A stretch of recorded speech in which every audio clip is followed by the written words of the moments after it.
طبعا پیغمبر خو علیه الصلاة والسلام الحديث كذا فرمي حبب إلي من دنياكم ثلاث يعني خوشويست كراوة لدنيا إيوه سيش لدلم أفرد وبوني خوش وجعل قرة عيني في الصلاة يعني بالبداية سواء كان شيء من يجا طبعا پیغمبر خو علیه الصلاة والسلام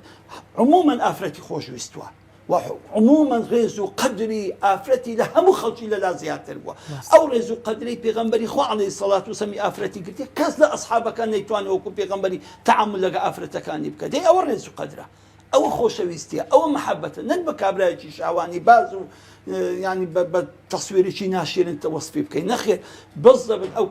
او زماني كم كسر افرتي خوش دويس افرتي وكم متعكته مشادك بس لبو رابواردني بس لبو ايشي بس لبو كيف وسيف هواي خوي دويس بلام نا پیغمبري خو عليه الصلاه والسلام خوش ويستوا كسر كيچي خوش بازيتي نادا دلي ناس يعني مراعاتي دك رفقا بالقوارير قوارير يعني شوشه شوشه تو كشوشه شهر دقيقة زور بالناس شهر دقيقة هر كوبر بتوه دشه پیغمبر خو عليه الصلاة والسلام افرتي بشوشه توصيف كده بفرمي آگاه تام شوشه كان تام بي لبرت هر كوبر بتوه دشه كوتا ام كائنة ام افرت زور بيوستي بمراعاته وبخوشويستي وبمحبته وبريز وقدره لو پیغمبر خو عليه الصلاة والسلام هر خوا محبته وخوشويستي افرتي هاش بوندلي نقل نظري شهواني لنظري احترام قدر ورز چون بونشي خوش ويستوا وچون بالبليت ساوا كان شي نويش بوا كواتك تن قدري افرتي قرتوا تن